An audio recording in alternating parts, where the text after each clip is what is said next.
Buenos días, entonces, ahora sí, a todos, a todas, gracias por la asistencia, muy buena asistencia, así que los felicito. Como les decía, vamos a trabajar hoy día en la página 108 en adelante, donde empieza la unidad 3. Y tiene que ver un poco, vamos a revisar hoy día una columna de opinión. Quizás por el tiempo no vamos a alcanzar a revisar en específico la columna que quería que leyéramos, pero lo vamos a revisar sí o sí la próxima clase. Y la unidad tiene que ver con lo siguiente, se llama Más allá de tu metro cuadrado. Recordarles que nosotros ahora ya no estamos trabajando tanto por unidades, sino más bien ¿Qué página, profe? la página 108 del libro, ¿ya? Sí, lo voy a anotar mejor porque si alguno después tiene dudas, ya. Pero como les decía, la idea ahora no es trabajar tanto por unidades, sino por los textos que aparecen en las unidades, ¿ya? En ese sentido, por ejemplo, ahora estamos viendo, revisando ciertos textos de opinión y también texto en general que aparecen en los medios de comunicación. Ahí lo estoy anotando, página 108 a la 116 del libro. ¿Ya? Ahí lo anoté, no, pero se lo anoté para, ya voy a ver si lo puedo enviar para todos. Deme un segundo, ahí está, para todos. Ya, ahí anoté la página del libro para que lo puedan ver. Ya.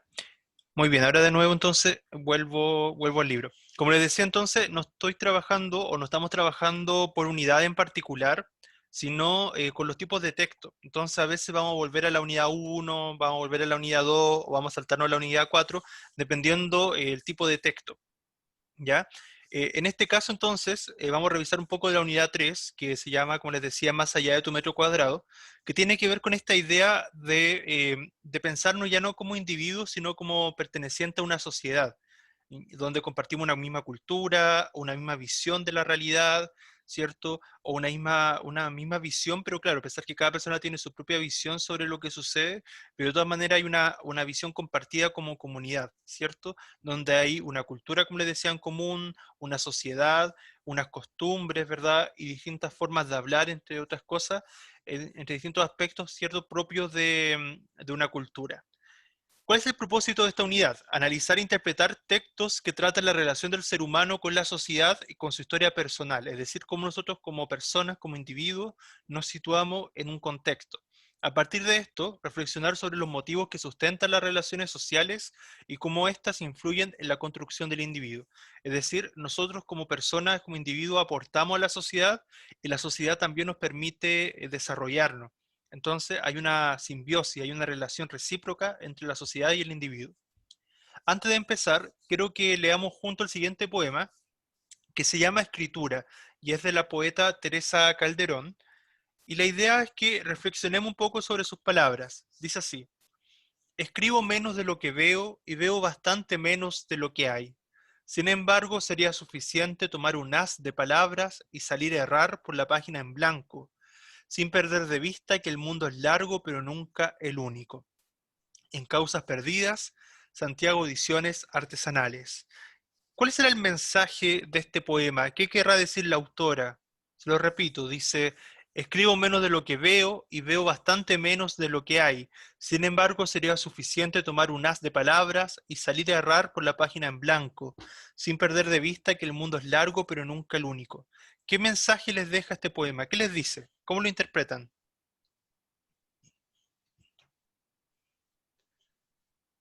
¿Quién quisiera decir qué les dice este poema? ¿Qué mensaje les deja? ¿O no les dice nada? ¿Qué les dice? ¿Cuál será el tema que busca expresar la autora? ¿Quién se atreve? ¿Quién quiere opinar? Estoy en la página 108 del libro, para que lo puedan ver. ¿A qué se referirá la autora cuando dice escribo menos de lo que veo y veo bastante menos de lo que hay?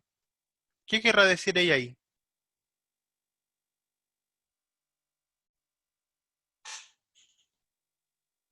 Uno, por ejemplo, los escritores, los artistas podrán expresar totalmente la realidad al escribir o al crear arte. ¿Creen que alguien puede conocer toda la realidad? ¿Qué piensan? ¿O finalmente conocemos una visión parcial de la realidad?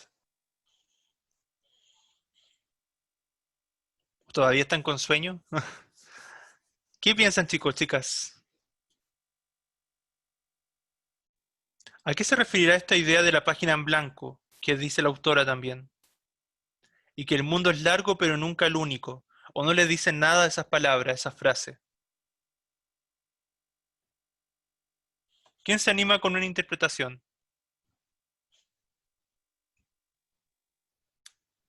Chicos, la idea es que no le dé la respuesta yo, porque cuando se enfrenten a las actividades por su cuenta, no van a poder resolverlas bien. ¿Cómo, cómo lo interpretan ustedes? La idea, no importa que alguna interpretación esté más correcta que otra, lo importante es que se atrevan. ¿Qué piensan sobre Profe, este poema? estaba en el baño. ¿Qué dijo? Perdón. Ay, a ver, no, lo que les decía era que cómo interpretaban este poema, que dice, escribo menos de lo que veo y veo bastante menos de lo que hay.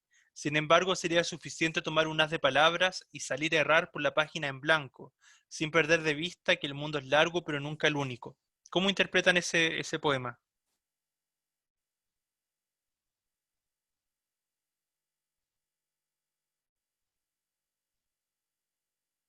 Ujú. Profe, ¿sabe qué me parece? A mi parecer está como muy enredado, o sea, como que lo entiendo, no lo entiendo, después me enredo. Ya, pero a ver, ¿qué captó usted? ¿Qué entendió? A ver, porque, Como que algo la cega, o sea, como que no quiere ver más allá de lo que tiene al frente. ya, pero ¿será que ella no quiere ver más allá? ¿O qué será? Miren, veamos. Dice, escribo menos de lo que veo. O sea, que ella intenta escribir, ¿cierto? Pero no es porque ella no vea la realidad o no sepa lo que sucede, sino que la escritura, el expresarse, nos limita un poco.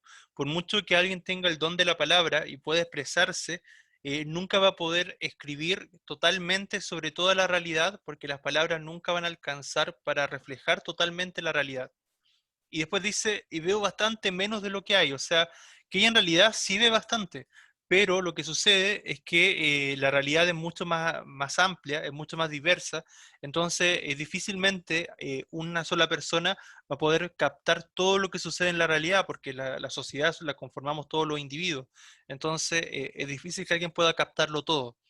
Sin embargo, sería suficiente tomar un haz de palabras y salir a errar por la página en blanco, es decir, que pese a eso, pese que ella vea bastante, pero aún así menos de que todo lo que sucede, y aunque lo que ella intenta escribir no refleje totalmente toda la realidad, vale la pena de todas maneras escribir, ¿cierto?, sobre lo que sucede, escribir sobre la realidad, porque de alguna manera eso va a permitir construir esa realidad también.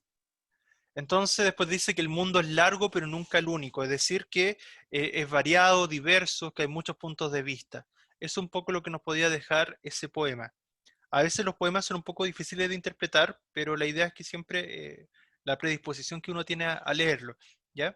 Bien, después dice, respecto a estas imágenes que aparecen en el fondo, jóvenes elaboran grullas de papel para luego disponerlas en las calles de Sinchasui, en Hong Kong, como parte de las manifestaciones pacíficas durante los movimientos ciudadanos de 2019.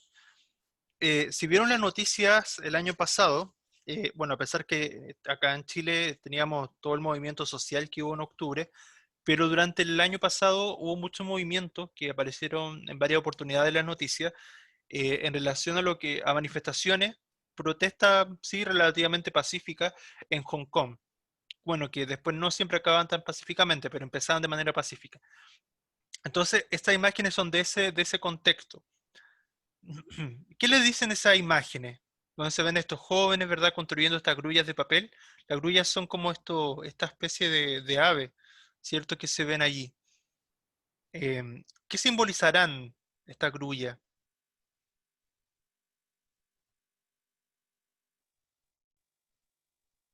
Dice la tercera pregunta, considera la imagen y su descripción. ¿Por qué las personas participan en manifestaciones sociales? ¿Qué objetivo busca lograr con esta clase de actividades? ¿Por qué creen que las personas se buscan manifestar? ¿Qué ocurre en la realidad que será necesario que las personas se manifiesten? Piensen en la realidad de Hong Kong, en la realidad de Chile, en lo que se vivió en Estados Unidos en el último tiempo también, con estas manifestaciones de los migrantes. ¿Por qué la gente se está manifestando tanto? ¿Qué está pasando en nuestras sociedades? ¿A qué se debe que la gente se esté manifestando? ¿Cuál será la causa? ¿Qué piensan ustedes?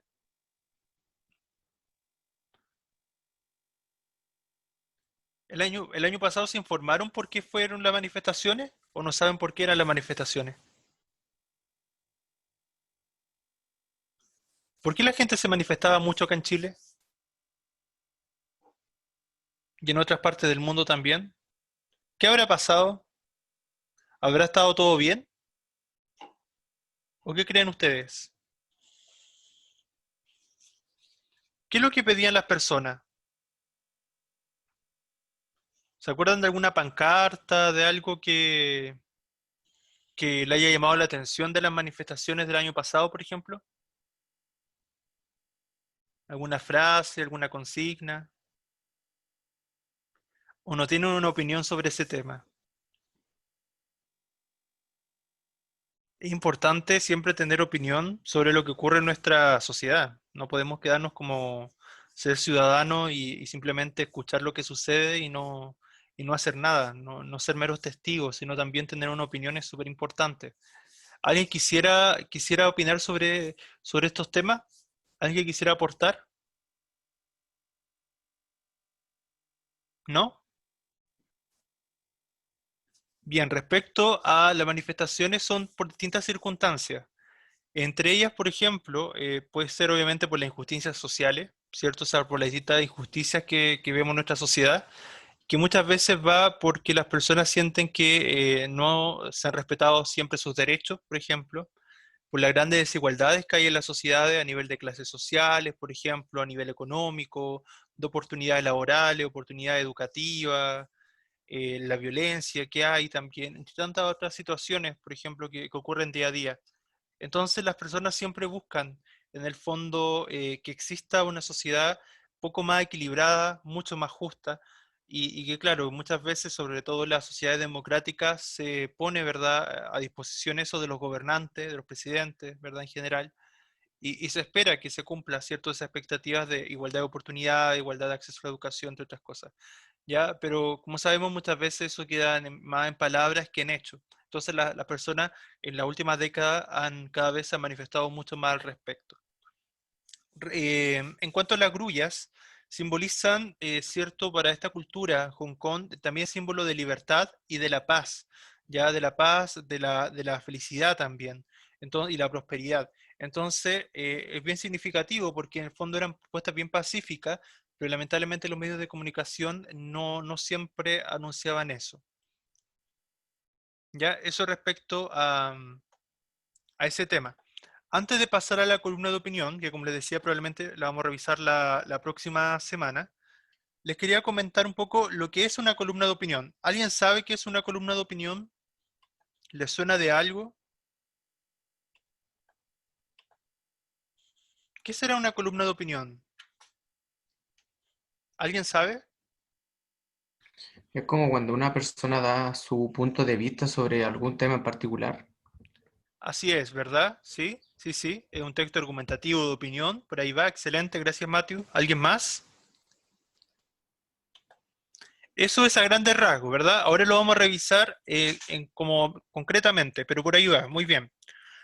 Recordarles que hemos revisado, ya llevamos como 2 meses o más ya, revisando este objetivo que dice analizar críticamente textos de diversos géneros discursivos, no literarios, orales, escritos y audiovisuales. ¿Cierto? O sea, textos no literarios, sobre todo hemos revisado textos de los medios de comunicación, ahora particularmente una columna de opinión, donde tenemos que ver cómo influye el contexto sociocultural, tanto de quien emite el mensaje como de la audiencia que lo recibe, los receptores, las mismas características que tiene cada género discursivo, en este caso cómo influyen las características de una columna, que vamos a revisar a continuación, y también las relaciones que construimos nosotros en cuanto a la argumentación.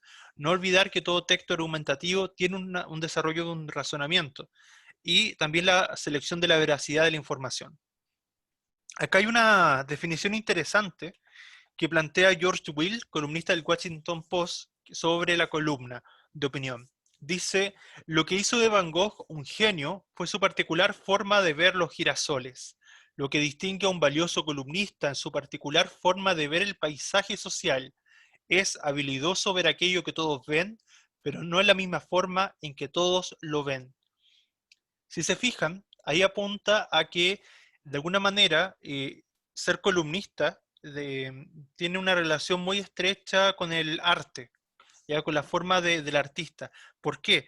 Porque, por ejemplo, los artistas en general tienen una forma particular de entender la realidad y lo mismo se exige también de un columnista, pero un columnista que sea realmente valioso, destacado, ¿ya? De ser capaz de captar lo que sucede en la sociedad, que aquí se describe como paisaje social, y que su habilidad radica no en imitar simplemente o contar lo que sucede en la realidad, sino ser capaz de criticar y ser capaz de tener una opinión concreta, ¿cierto? Y de construir también esa realidad. ¿Ya? A eso apunta un poco lo que dice esa reflexión. Respecto a este concepto de columna de opinión, la columna de opinión nace del artículo de opinión, que es muy similar, la diferencia es que la columna, como el nombre lo dice, ocupa un espacio fijo, ¿cierto? En un diario también, que se llama, que es una columna, que es un espacio así como en cuadrícula, por así decirlo. Claro, aparece con periodicidad fija, generalmente aparece una vez a la semana, unas 2 veces a la semana, entonces tiene este espacio preestablecido de la columna, que es elaborado por un mismo autor, por eso es importante que él firme, ¿cierto?, con su nombre, ¿cierto? Y también le da cierta libertad de opinión y también le permite orientar de cierta manera su texto. De acuerdo a cómo está escrito, es decir, a la parte tipográfica, tiene estos recuadros o columnas, es un género híbrido, y al igual que la crónica, es una mezcla entre el periodismo y también a veces de rasgos de la literatura. Y la estructura es más simple, es más básica, por ejemplo, que el de una noticia. ¿Por qué? Por ejemplo, acuérdense que en las noticias teníamos el epígrafe, el titular, la bajada de título, el leado, primer párrafo, el desarrollo y el cierre de la noticia, ¿cierto? En cambio, acá en la columna de opinión tenemos un título, a veces hay bajada de título, pero por lo general aparece el titular, después aparece el primer párrafo o entrada, el desarrollo, que es de carácter argumentativo, y el cierre, ¿cierto?, de la columna de opinión, que es el último párrafo. Ya, o sea, es como titular, entrada, desarrollo y cierre, o sea, no es muy compleja la estructura. Bien, entonces, ¿cuáles son en definitiva sus características? Es un artículo de opinión, o sea, la columna nace entonces del artículo de opinión, como les decía, es de periodicidad fija con espacio preestablecido una columna, posee una gran libertad en la variedad de los temas y de expresión. El columnista entonces elige el tema y también cómo va a orientar su columna, y la libertad solo está limitada por el número de palabras establecido por el periódico y la claridad debida a los lectores. Por ejemplo, yo tengo una amiga que escribe columnas, ¿cierto? Es columnista en un diario del sur, en un diario de Chillán. Ella es historiadora, pero habla de diversos temas, pero el diario le da 1500 caracteres solamente de espacio para escribir su columna, entonces ella no puede pasarse de eso. Puede escribir menos, pero no más que 1500 caracteres. Entonces a eso se refiere con que tiene un espacio preestablecido. Entonces puede abordar diversos temas de actualidad, como todo texto periodístico de los medios de comunicación tiene que sí o sí hablar sobre hechos de actualidad, y también obviamente refleja de alguna manera, si bien la opinión del columnista, pero también la opinión de la línea editorial del diario o del medio, y a la vez depende mucho de la credibilidad con la cual se haya construido ese autor, es decir, cuánto le creemos también al autor de esas columnas. Entonces, y cómo esto influye, esto va influyendo en su prestigio y en la autoridad que va asumiendo. Y como bien les decía, es un híbrido, una mezcla entre a veces sobre todo el periodismo, pero también a veces tiene rasgos literarios, pero también puede ser más coloquial, más cercana, más amena, y puede ser más cotidiana, ¿cierto? No tiene que ser un lenguaje tan rebuscado, pero nunca perder el lenguaje culto formal, o lo culto, pero sí puede ser más cercano, siendo precisa, rica y clara, ¿cierto? Las características de su lenguaje. Bien, entonces el género periodístico de opinión es el que más claramente se manifiesta el yo del autor, o sea, en la columna de opinión va a ser sobre todo muy subjetiva, recuerden que todo texto argumentativo es bastante subjetivo, ya porque uno expresa su opinión, entonces Claro, si vemos desde el punto de vista de las funciones de los medios de comunicación, acá se aprecia claramente una de las funciones centrales que es formar opinión, ¿cierto? O sea, una de las funciones claves del periodista, en este caso el columnista, es formar opinión en la audiencia, en los lectores. También revela una manera de ser y de comportarse ante los hechos, ante los acontecimientos y las personas, o sea, que tiene una opinión clara sobre lo que va sucediendo. Nosotros podemos ver sus preferencias morales, sus determinadas intenciones, etcétera, tanto implícita como de manera explícita. O sea, en el fondo todo lo que nos dé a conocer o podamos interpretar de la columna de opinión, los valores en general, y claro, y tiene su estilo propio. O sea, eso también va relacionado con la libertad de expresión del columnista. Y como les decía, tiene estos recuadros, filetes, que son estas formas de columna. ¿Hasta ahí alguna duda? ¿Va quedando claro? Esas son las características de la columna de opinión. En síntesis, entonces, como les decía, la columna es libre en cuanto a contenido y estructura, pero por lo general tiene un titular, un primer párrafo que es la entrada, el desarrollo donde aparecen los argumentos, el cierre o el párrafo de conclusión. Después se explica un poco de cada uno. En primer lugar tenemos el titular donde, como aquí lo dice, enuncia el asunto o da a conocer el tema que se va a abordar. Luego aparece primeramente, ¿cierto?, la entrada, donde se presenta el tema, ¿cierto?, que este primer párrafo. A veces parte de una cita, de una anécdota, dependiendo cuál sea el objetivo, el propósito, ¿cierto?, de la columna. Claro, pero tiene que ser lo más libre posible. Lo más habitual es que se ciña la actualidad política, social, cultural, o sea, siempre un tema de actualidad independiente del tema. Y después viene el desarrollo donde se presentan los distintos argumentos a desarrollar, ¿cierto?, que son planteados por este autor, y que si son bueno, pueden ser estructurados de dos formas, de manera deductiva, a ver, se llama pensamiento deductivo en un texto argumentativo cuando la tesis aparece al principio, o en el primer párrafo, por ejemplo, o al revés, hablamos de estructura inductiva o pensamiento inductivo cuando la tesis está al final, ya, o sea, en el último párrafo. Recuerden que la tesis en todo texto argumentativo es la idea general debatible, es la idea más amplia de lo que trata, ¿cierto? Y lo que va a defender de alguna manera el texto argumentativo. Pero a veces puede estar al principio, cuando está al principio son textos deductivos, y cuando aparece al final se llaman inductivos. A las personas que les gustan la ciencia o las ciencias sociales, si es que después estudiando algo relacionado con eso en la universidad, les va a quedar mucho más claro después esta idea de lo deductivo y lo inductivo, porque son formas de pensamiento que son muy, muy comunes en la ciencia, ¿ya?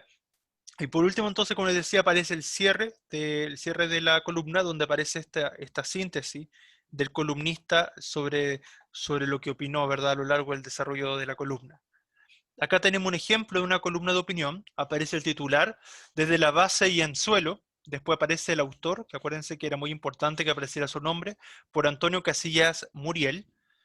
Y después el primer párrafo, ¿cierto?, que sirve de introducción, que dice así: en los aledaños de muchos centros escolares de la capital siempre hay restos de droga, al menos de la blanda por el momento.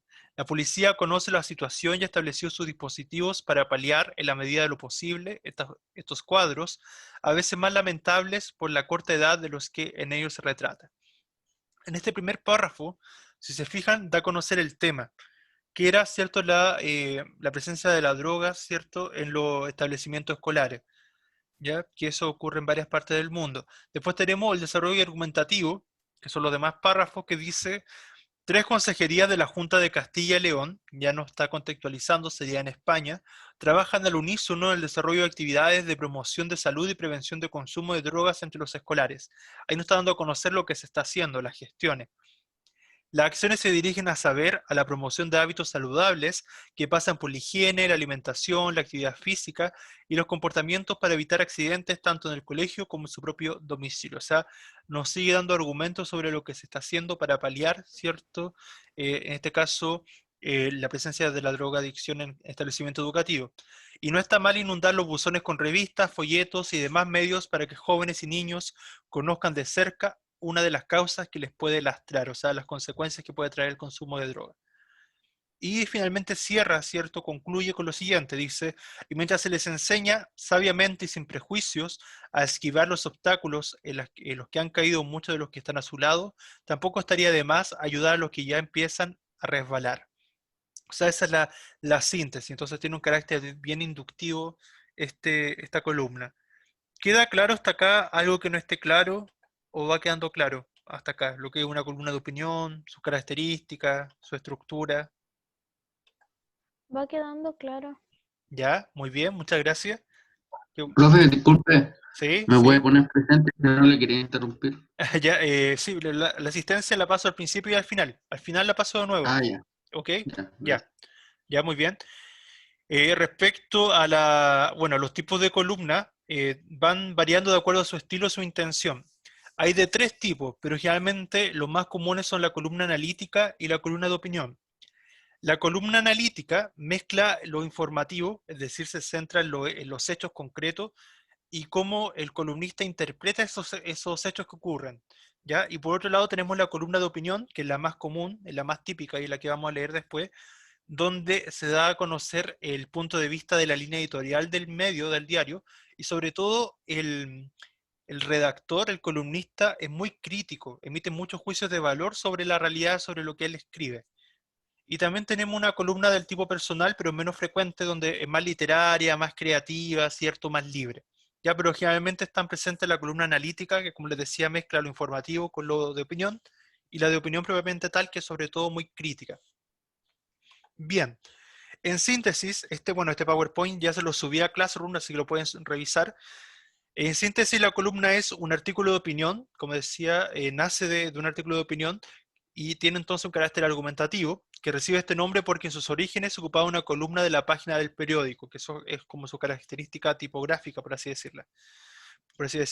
Está formado por el titular, ¿cierto? Que engloba o sintetiza en general de qué va a tratar, ¿cierto? La columna, la entrada o presentación donde se expone, se presenta, se contextualiza el tema, el desarrollo, donde se plantean los argumentos que fundamentan la tesis, ¿cierto? De esta columna, y el párrafo de cierre o conclusión que sintetiza o de alguna manera vuelve a replantear un poco la tesis. Y se caracteriza por expresar la opinión de su autor, poseer libertad en la expresión de los temas, del estilo, de la idea o ideología, utilizar un lenguaje culto, literario, a veces coloquial, dependiendo del caso, claro y concreto, puede ser analítica, de opinión, pero también está la personal o literaria, pero también hay otras de sociedad, de humor, etcétera. Hasta acá, ¿alguna duda? ¿Quedó claro? ¿Algo que quisieran comentar? ¿No? Bien, nos quedan 15 minutos, así que vamos a pasar entonces a la columna de opinión que le había comentado, ya que está en la página 110 de su libro. Si tienen su libro a mano, para que lo puedan buscar y puedan ir a esa página para que no tengan que ver tanto tiempo el computador. Bien, ya, en esta página, la 110 dice, ¿es lo mismo una cucaracha que Sandra la orangutana? Bien, acá vamos a reflexionar un poco sobre una columna que hablaba sobre una orangutana que era, bueno, íbamos a conocer más datos de ella, y que nos hace reflexionar sobre los derechos de los animales. Ya entonces acá necesito que ojalá puedan participar, ya porque es un tema bien interesante. Leerás una columna de opinión con el propósito de desarrollar una postura personal sobre los derechos animales. Como les decía, siempre es importante que ustedes tengan una visión al respecto. A partir de ello, reflexionarás acerca de la forma en que los seres humanos convivimos con las otras especies de nuestro planeta. La columna que leerás propone una reflexión sobre algunos aspectos tratados por la filosofía moral en relación con los animales. O sea, la filosofía desde hace miles de años ya viene reflexionando bastante sobre los derechos de los animales, por ejemplo. Son seres con derechos, todos los animales merecen el mismo trato por parte del ser humano, somos más humanos al considerar los derechos de los animales. ¿Qué piensan sobre esto? ¿Se han puesto a pensar alguna vez si los animales tienen que tener derechos?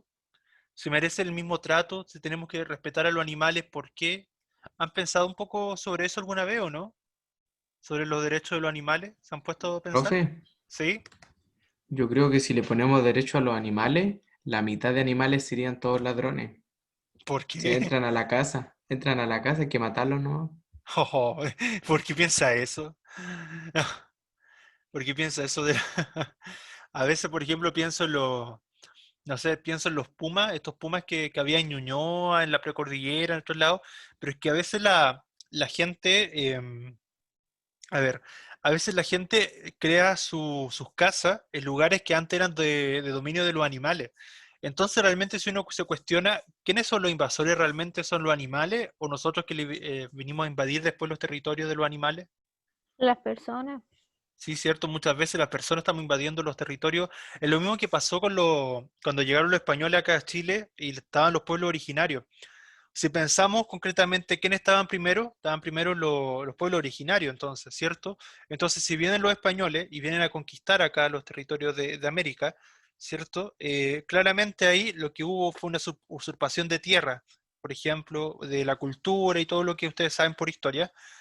Lo mismo podemos llevarlo un poco, extrapolarlo a este contexto, porque nosotros también hemos invadido, también hemos sido invasores, así como los españoles fueron invasores en su momento, el de la conquista acá en Chile, y bueno, lo que después fue Chile, pero en los territorios amerindios en general, lo mismo pasa con los territorios que nosotros le usurpamos a los animales. De hecho, los mismos pueblos originarios, ya que los nombro, tenían una relación mucho más recíproca, valoraban mucho más los animales. Inclusive si piensan en los pueblos hindúes, por ejemplo, los pueblos de Oriente, en la cultura china, por ejemplo, bueno, hasta cierto punto, porque también a veces matan cualquier tipo de animal, pero también, pero sobre todo en la India, hay mayor valoración por cierto tipo de animales, pero también es porque es parte de su cultura, de su idiosincrasia, por ejemplo, la veneración de las vacas, por ejemplo, porque son animales sagrados para ellos, entre otro tipo de animales que veneran, ¿ya? Pero es parte de la cultura. Entonces, yo creo que la reflexión que tenemos que hacer, ¿no? Y que lo vamos a ver después en mayor detalle cuando leamos la columna, la próxima clase, es sobre cómo se ha avanzado realmente los derechos animales, si se ha avanzado realmente o no, porque a veces se hacen experimentación, por ejemplo, todas estas vacunas que se quiere desarrollar ahora para el COVID-19, se está experimentando primero en animales y después se va a llevar a humanos, pero los animales tienen que pasar por eso necesariamente, o sea, por qué tenemos que exponerlo a eso? ¿O por qué, por ejemplo, a veces los productos cosméticos y tantas otras cosas se prueban primero en animales siempre? Entonces, de alguna manera, eso también es crueldad animal. ¿Ya? Bien, dice, las posturas adoptadas a partir de estas preguntas han tenido diversos efectos, desde personas que han cambiado su alimentación, evitando consumir carne, ¿cierto? Los vegetarianos, los veganos, ¿cierto? Hasta modificaciones en la legislación de un país. O sea, hay países que son mucho más fiscalizadores con esto, porque, por ejemplo, a veces los mismos japoneses, muchas veces, o en general esa cultura, cazan muchas ballenas, por ejemplo, inescrupulosamente. Hay otras personas que cazaban mucho lo que eran animales exóticos como los tigres, como los leones, ¿cierto? La jirafa, había una jirafa blanca que creo que se extinguió y que fue cazada, ¿cierto?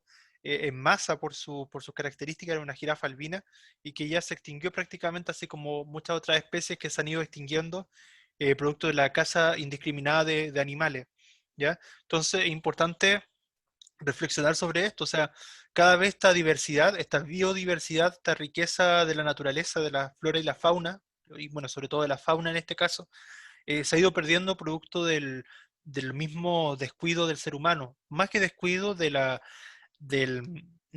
exterminio que ha hecho el ser humano. Bien, ¿qué nos dice la filosofía moral sobre estos temas?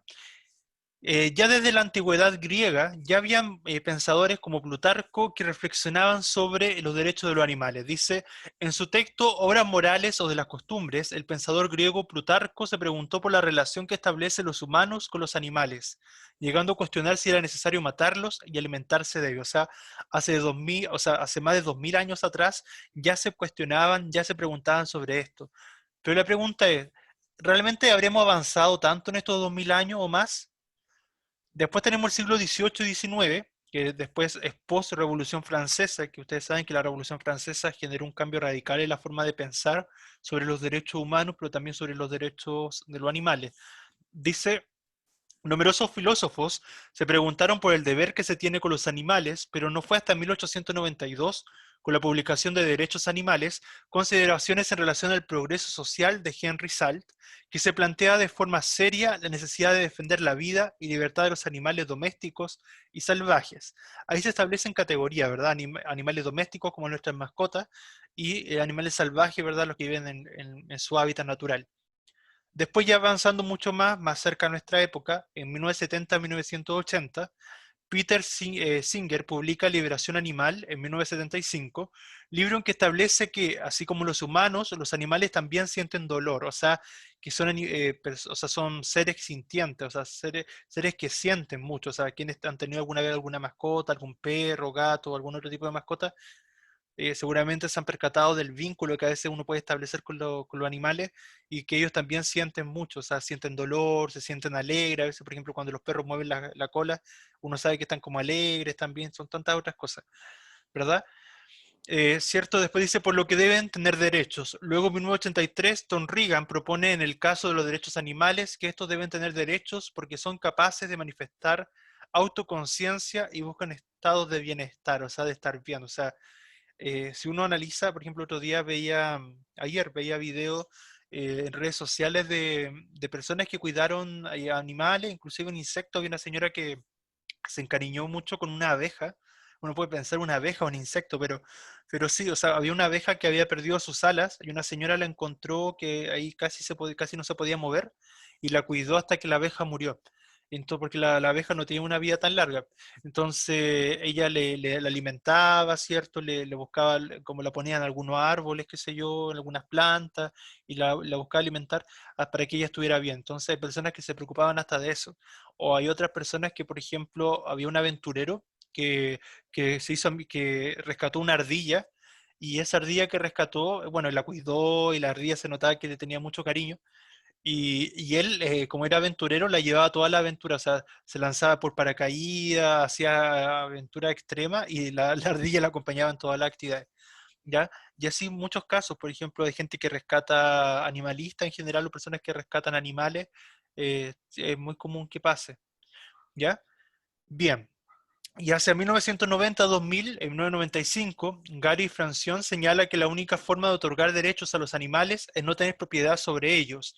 Más tarde, en 2004, John Dunayer publica el libro Especismo, en el que critica la teoría de que existen especies que merecen un trato diferente dependiendo del tipo al que pertenecen. O sea, independientes sean insectos, sean animales mamíferos, vivíparos, de cualquier tipo, independiente del tipo de especie al que pertenezcan, todos los animales deberían tener derechos por igual. Eso es lo que plantea y lo que se plantea en el último tiempo. Bien, pregunta para ustedes antes de ir finalizando la clase. ¿Qué derechos creen que tienen los animales? Y si nos hace más humanos, considerar que los animales poseen derechos. ¿Qué piensan ustedes sobre este tema? ¿Qué piensan ustedes sobre los derechos de los animales? ¿Sienten ustedes que hay que respetarlos, cuidarlos? ¿Ustedes han tenido mascotas, por ejemplo? Los animales en realidad tienen que ser tratados como parte de nuestra familia Ujú. porque son seres vivos y aunque muchos digan que ellos no sienten, ellos sí sienten y sí entienden. Claro, si uno bueno, se han tenido mascotas, yo creo que se van a haber dado cuenta de eso. Por ejemplo, yo siempre tuve, no sé, pues cuando chico, bueno, siempre he tenido hartos perritos, pero también tuve un hunter una vez, gatos no tuve, pero tuve hasta un conejo, un conejo que llegó en tiempos de Pascua de Resurrección. Fue súper raro, porque justo llegó un conejo, así yo vivía en Santiago cuando era chico, y llegó un conejo en día de Pascua de Resurrección. Fue algo como súper extraño. Entonces tuve un conejo que lo tuve casi un año, hasta que nació mi hermano, y bueno, después el conejo no sé qué pasó con él. Pero sí, entonces, y todos estos animales que he tenido yo, por ejemplo, bueno, también mis papás tienen campo, he tenido caballo, o, bueno, ovejas, gallinas, todo lo que tienen los campos. Entonces, pero por ejemplo, recuerdo cuando me pasó una situación con un perro que tuve yo, bueno, que tenía la edad de los perros, no recuerdo cuánto equivalía, pero ya era bastante mayor, porque tenía como 10 15 años el perro, que será, no sé, 70 80 años en su equivalente, si lo llamamos los años humanos. Entonces él ya murió de viejito. Entonces me dio mucha pena porque esa última semana se notaba cansado, súper enfermo, ya no se podía casi ni mover, y siendo que cuando era más joven era mucho más activo. Entonces, claro, igual daba pena eso, porque sí, yo recuerdo ese instante, que con mi hermano lo cuidamos hasta el final y le dábamos de comer, qué sé yo, y justo en un momento como que nos miró a los ojos, así fue súper así como de película la escena, así como que era para de hecho, me parece que hasta lloré también porque nos miró a los ojos, así como que se despidió con la mirada, porque ya ni siquiera tenía ánimo de ladrar, pero nos quedó mirando y se desfalleció, cayó muerto al lado. Entonces a lo que voy, que ratifico lo que dice María Jesús, que los animales sienten y son muy conscientes, o sea, si uno le entrega amor, ellos también te van a responder con amor, con cariño. Ya, así lo mismo, si las personas son agresivas con ellos, también probablemente van a ser más agresivos. Claramente también hay animales que por su naturaleza son muy agresivos, y claramente sí, porque los animales son salvajes, que después la gente lo haya domesticado otra cosa, pero aquellos animales que son más domésticos, como los gatos, los perros, es más común que no sean la gran mayoría tan salvajes. Entonces, y ahí es más evidente lo que les cuento. Bueno, eso como situación anecdótica un poco triste, pero eso me hizo recordar que lo que les contaba. No sé si alguien más quiere contar algo o comentar algo en relación a este tema, o tienen alguna duda sobre la columna de opinión o algo de la clase. ¿Sí, Matthew? Yo creo que depende del animal también, porque a lo mejor los insectos sí sienten, pero como son tan pequeños uno no lo puede percibir, entonces uno va y los mata nomás. Esa es mi Claro, opinión. sí, es verdad, sí, Es tiene toda como la la razón. reacción. Sí, cierto, sí. A veces, por ejemplo, no sé, uno podría sentirse súper culpable igual cuando uno mata hormigas. Por ejemplo, a veces estas plagas de hormigas que hay, no sé, por ejemplo, si alguna vez se le ha caído, no sé, un terrón de azúcar o algo de azúcar, se van a dar cuenta que después, al día siguiente, está lleno de hormigas.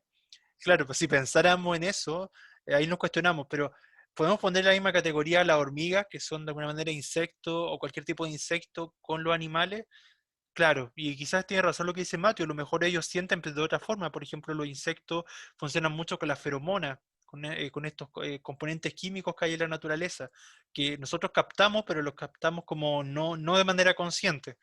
¿Ya? En cambio los animales no, pues los animales son como los mamíferos, sobre todo son más parecidos a nosotros, la forma en que por eso es más evidente de que podamos decir que sienten.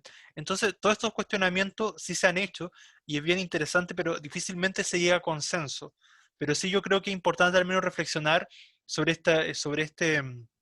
por ejemplo, sobre estas sociedades, sobre todo más capitalistas. Pensemos ahora mismo en Estados Unidos, por ejemplo, donde la comida rápida está a la orden del día y donde se consume tanta carne tan masivamente. O si somos un poco más críticos, ahora mismo que vivimos el 18, toda la carne que se consume en fiestas patrias, tantas cosas que para nosotros es común porque nuestra cultura lo ha hecho común, pero si nos preguntamos realmente y somos críticos con eso, podemos pensar y ver más allá también.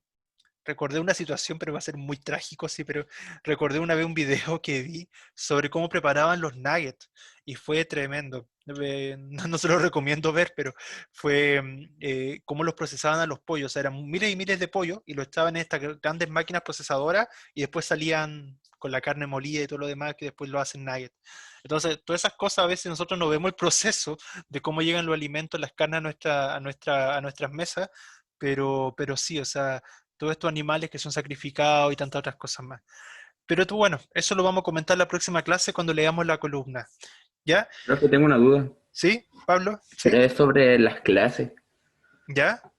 que más rato tenemos clases de retroalimentación, pero no la entiendo si es que tenemos que ir todo o alguno. Ah, ¿tienen con Cristian?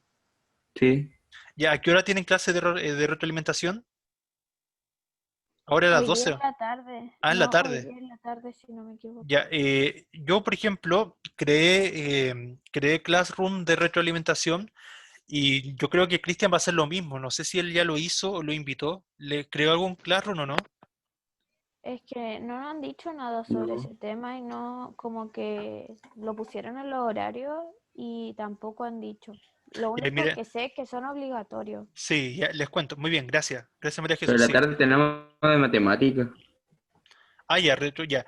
Miren, a ver, respecto en general a las retroalimentaciones, estas son obligatorias, como dice María Jesús. Sí, sí o sí tiene que ir todo el curso y se pasa asistencia normal. O sea, como paso asistencia ahora, lo mismo en las retroalimentaciones. La idea de las retroalimentaciones, como el nombre lo dice, es retroalimentar o que ustedes repasen, refuercen aquellos que les costó más de la asignatura. Por ejemplo, pensemos en lenguaje. El lenguaje, supongamos que le está costando lo que estamos viendo hoy día, columna de opinión. Entonces, el profesor que le hace clases de retroalimentación tiene que, tiene que retomar eso, explicarle, resolver sus dudas y todo ese tipo de cosas. Y más adelante, a partir de la próxima semana, van a comenzar también las tutorías. Las tutorías sí, esas sí no son para todos, las tutorías son solamente para algunos, ¿ya? Y eso algunos va a depender de los que más les cueste por lo general, y el profesor los tiene que elegir. El profesor va a seleccionar que tal grupo esta semana le toca tutoría, ¿ya? Entonces ese grupo sí o sí, de manera obligatoria, si es citado a esa tutoría, tiene que asistir, ¿ya? Eh, pero el caso de las retroalimentaciones son obligatorias. No sé cómo lo harán la otra asignatura, pero en lenguaje lo que hicimos fue cruzar los cursos. Por ejemplo, si yo le hago clase a ustedes, la asignatura común, el profesor Cristian en este caso, les tocaría hacer las retroalimentaciones, y a mí me tocaría hacer las retroalimentaciones de los cursos del profesor Cristian, y así. ¿Se entiende? ¿O queda todavía alguna duda? Sí, ahí sí. Ya, muy bien. Bien, y la asistencia. ¿Alguien más? ¿Quién llegó? ¿Quién me dijo que llegó? Yo, profe, Alfonso Eh, Pérez. Alfonso Pérez. Ya, deme un segundo. ¿Alguien El más? DJ Sharrex. Ya, muy bien. ¿Alguien más aparte de Alfonso llegó? Claro. ¿Cómo? ¿Quién? Además de Alfonso, ¿alguien más llegó, no? ¿No? Creo que el Nino. Ah, sí, pero el Nino ya lo puse presente. Ya tengo presentes hoy día, deme un segundo, 32 me parece que tengo presente. Sí, 32 están presentes. ¿Ya? Bien, de todas maneras, después igual lo voy a volver a revisar. Bien, chicos, si no hay más dudas, consultas, nos vemos en la próxima clase. Cuídense mucho. Saludos a todos, a todas. Gracias por la asistencia, que estén muy bien. Chao. Profe, hay quiz. Ya, Hay profe. quiz. Ah, chao. Respecto a eso, el quiz va a ser una vez a la semana. Va a ser después de la segunda clase. ¿Ya? Ah, ok, ok. ¿Ya? ¿Ya? Ok. Por lo Gracias. menos yo voy a hacer un quiz a la semana, ya que lo voy a hacer la segunda clase de la semana. ¿Ya? Eso. Bien, chicos, cuídense. Chao, chao. Que estén Chao, profe, bien. gracias. Chao, igual, cuídense. Yo. Chao, chao. Chao.